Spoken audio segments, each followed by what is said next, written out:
Api melumat 3 rumah warga yang berbahan semi permanen di Jalan Cakung Drainase Cilincing, Jakarta Utara. Warga berusaha membantu damkar memadamkan api agar tidak merambat ke rumah lainnya. Salah seorang pemilik rumah jatuh pingsan saat mengetahui rumahnya ludes dilalap api. Ia pun terpaksa digotong menjauh dari lokasi kebakaran. Belum diketahui penyebab kebakaran, namun diduga akibat korsleting listrik. Meski tidak ada korban jiwa, namun polisi masih mendalami penyebab kebakaran ini. Sementara di Manggarai Tebet, Jakarta Selatan, 2 rumah warga juga hangus dilalap api di Jalan Manggarai Selatan 2. Diduga api berasal dari sebuah rumah makan saat aktivitas memasak tengah ditinggalkan pemiliknya. Api cepat membesar dan merembet satu bangunan di sebelahnya. Warga pun berupaya memadamkan api dengan peralatan seadanya. Selang beberapa saat, 23 unit mobil damkar dan 115 personil datang dan menjinakkan api. Proses pemadaman sempat mengalami kendala lantaran banyaknya warga yang berkerumun. Meski tidak ada korban jiwa, namun kerugian ditaksir mencapai ratusan juta rupiah. Dari Jakarta, tim liputan iNews melaporkan.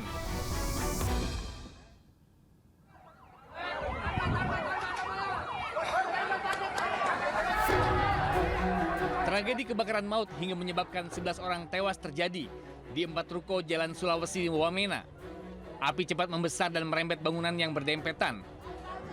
Kebakaran yang terjadi pada pukul 1 dini hari waktu Indonesia Timur saat seluruh korban tengah tertidur lelap sehingga tidak bisa menyelamatkan diri. Mayoritas korban tewas akibat keracunan asap. Sementara 5 orang terluka dan harus dirawat di RSUD Wamena. Proses pemadaman berlangsung dramatis di tengah kobaran api dan kepulan asap tebal. Banyaknya bahan mudah terbakar membuat api sulit dipadamkan. Warga dan petugas sempat berusaha memanggil dan mencari korban yang diduga terjebak di dalam ruko. Hasil pemeriksaan CCTV, diduga kebakaran dipicu korsleting listrik. Namun hingga saat ini polisi masih melakukan penyelidikan lebih lanjut untuk memastikan penyebab pasti kebakaran. Hasil pendataan korban tewas terdiri dari 6 orang dewasa dan 5 anak-anak. Dari Wamena, Kabupaten Jayawijaya, Chandri Suryapati, iNews melaporkan. Pemirsa, cuaca buruk yang menerjang perairan di Indonesia Timur menyebabkan kapal tenggelam di perairan Maluku Utara. Akibatnya puluhan pekerja kapal terombang-ambing di laut selama 13 jam.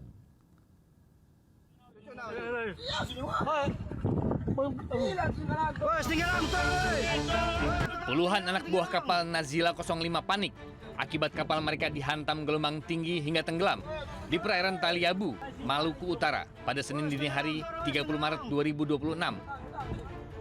Menggunakan pelampung, seluruh ABK berusaha menyelamatkan diri menggunakan longboat, lalu menjauh dari kapal yang sudah tenggelam. Video tenggelamnya kapal ini pun viral. Tim SAR pun segera menggelar operasi pencarian sejak Senin kemarin menggunakan KN SAR Bisma dan RB 216 Gorontalo. Hasilnya 21 orang termasuk kapten kapal ditemukan 16 mil laut dari lokasi kejadian pada Selasa pagi. Seluruh korban dievakuasi ke Pelabuhan Gorontalo setelah terombang-ambing selama 13 jam di laut. Sebelumnya, KM Nazila 05 berlayar dari Pulau Taliabu, Maluku Utara menuju Desa Kema, Sulawesi Utara untuk mencari ikan. Namun saat perjalanan pulang, kapal dihantam ombak tinggi akibat cuaca buruk dan menyebabkan haluan kapal patah. ABK-nya menyelamatkan diri dengan menggunakan taktis. Korban ditemukan pada pagi hari dan korban selama di laut mengapung selama 13 jam. Sehingga selama 13 jam dan ditemukan pada sekitar pukul 8 pagi. Seluruh korban dijemput pemilik kapal usai kesehatannya membaik. ABK dan kapten kapal saat ini sudah tiba di kediamannya di Minahasa Utara, Sulawesi Utara. Dari Gorontalo, Nur Faizil Hasan, iNews melaporkan.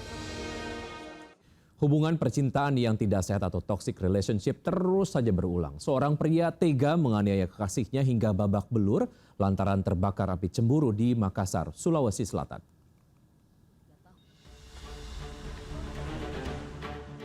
Seorang wanita FT 18 tahun babak belur pada bagian wajah akibat DNA kekasihnya Fadli Hidayat alias Fali 23 tahun di kawasan Rapocini, Makassar. Korban lalu mendatangi kantor polisi dan melaporkan tindak kekerasan yang baru saja ia alami. Tak butuh waktu lama, tim Jatanras Polrestabes Makassar membekuk pelaku yang diketahui hendak melarikan diri dari kamar kos karena mengetahui aksi penganiayaannya dilaporkan ke polisi. Hasil pemeriksaan sementara, aksi penganiayaan dipicu api cemburu buta karena diduga korban menjalin kasih dengan pria lain. Aksi penganiayaan terjadi saat pelaku tiba-tiba datang lalu menghantamkan helm berulang kali ke wajah korban. Akibatnya korban mengalami luka lebam dan robek pada bagian wajah. Pelaku diamankan karena telah menganiaya teman dekat yang mengakibatkan korban mengalami luka-luka di bagian wajah itu luka lebam akibat dianiaya dengan menggunakan tangan dengan menggunakan helm.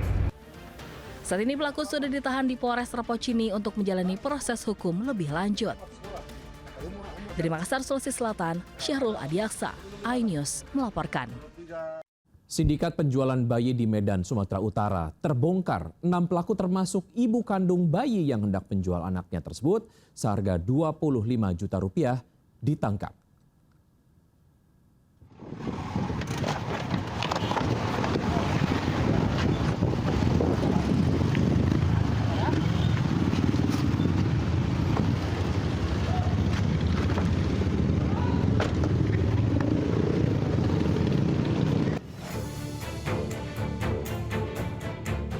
Unit Perlindungan Perempuan dan Anak Satuan Reserse Kriminal Polres Pelabuhan Belawan menangkap 6 orang yang terlibat sindikat perdagangan bayi di kawasan Kota Bangun, Kecamatan Medan Deli, Kota Medan. Awalnya polisi menangkap ibu kandung bayi saat bersama tetangganya yang menjadi perantara. Setelah itu, polisi yang mengembangkan penyelidikan kembali menangkap 2 perantara dan pasangan suami istri yang akan membeli. Polisi menyatakan bayi perempuan yang lahir 3 Maret lalu ini dijual perantara senilai 25 juta rupiah ke pasangan suami istri asal Tanah Karo. Namun ibu kandung bayi hanya mendapat bayaran 12 juta rupiah. Untuk mempertanggungjawabkan perbuatannya, para pelaku dijerat pasal perlindungan anak dengan ancaman hukuman maksimal 15 tahun penjara. Dari Medan, Sumatera Utara, Yuda Bahar, iNews melaporkan.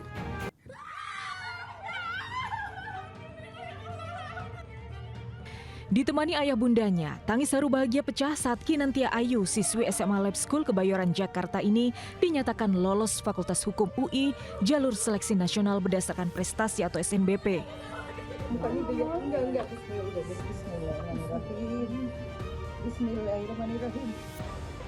Ditemani sang ibu, Raisya Putri menangis gemetaran saat membuka link pengumuman SNBP meski berakhir sukacita saat melihat namanya lolos di Fakultas Kedokteran UI. Tidak hanya ditemani orang tua, beberapa peserta SNBP 2026 memilih ditemani teman-temannya saat melihat pengumuman. Sorak-sorai bahagia menggema saat Nazifa Bramastia dinyatakan lolos UI.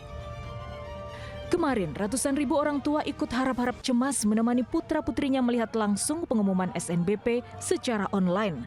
Rasa haru hingga tangis bahagia mewarnai saat layar pengumuman menunjukkan warna biru, yang artinya lolos perguruan tinggi negeri yang diinginkan. Data seleksi nasional penerimaan mahasiswa baru, sebanyak 178.981 siswa lolos SNBP tahun ini, atau hanya sekitar 23% dari total pendaftar. Ketatnya persaingan, ratusan ribu siswa harus menelan kecewa.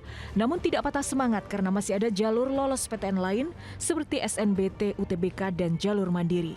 Siswa tidak lolos SNBP diminta segera mendaftar ujian SNBT sebelum 7 April 2026. Tim Liputan iNews melaporkan.